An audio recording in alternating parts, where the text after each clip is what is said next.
दोनों बातों का मैं बिल्कुल जवाब देता हूं। पहली बात, जिन लोग आतंकवादियों ने यह कार्य किया उनको भी निश्चित रूप से अंजाम तक हमारे सुरक्षा बल पहुंचाने में सफल होंगे, मगर वो तो मोहरे हैं।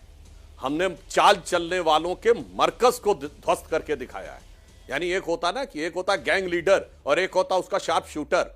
अरे साहब, गैंग लीडर के गैंग ऑफिस के ऊपर बम्बार्डिंग करके दिखा दी। यार कोई बात नहीं, शार्प शूटर जहां भी बचा छुप रहा होगा उसको भी अंजाम तक पहुंचाया जाएगा। रही बात न्यूट्रल डेस्टिनेशन और इसके ऊपर, तो अभी सुप्रिया जी ने बोला कि 2008 के बाद पाकिस्तान को आतंकी मुल्क मान लिया गया था। शायद भूल गई, 2007 में हवाना में मनमोहन सिंह सरकार ने खुद यह बोला था कि पाकिस्तान तो खुद आतंकवाद से पीड़ित है। 2008 के मात्र 9 महीने बाद एक न्यूट्रल डेस्टिनेशन पे जुलाई 2009 में शर्म शेख में भारत, न्यूट्रल डेस्टिनेशन शर्म शेख में भारत और पाकिस्तान ने एक ज्वाइंट डिक्लेरेशन साइन किया जिसमें लिखा कि आतंकवाद से शांति वार्ता प्रभावित नहीं होगी।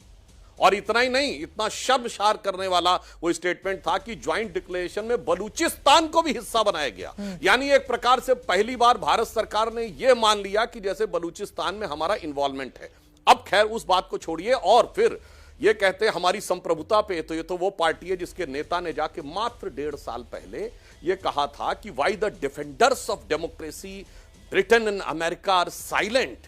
यानी जो जो माई बाप समझे जाते हैं लोकतंत्र के, वो शांत क्यों हैं, भारत के लोकतंत्र में आके हस्तक्षेप क्यों नहीं कर रहे हैं। अब आता हूं ट्रंप वाले पे। केवल मैं फैक्ट सामने रखूंगा, आपके दर्शक अपने आप निर्णय ले सकते हैं। 9 और 10 तारीख की रात 2:30 बजे का बयान, जो इकबालिया बयान मैंने बता दिया कि शहबाज शरीफ ने कहा कि वहां पर मिसाइल बेस के ऊपर गिरी हैं। जस्ट पहले 9 मई को अमेरिका के राष्ट्रपति जेडी वैंस से उपराष्ट्रपति जेडी वैंस से पूछा जाता है भारत पाकिस्तान कॉन्फ्लिक्ट के बारे में। उनका स्टेटमेंट है, this is none of my business, our business.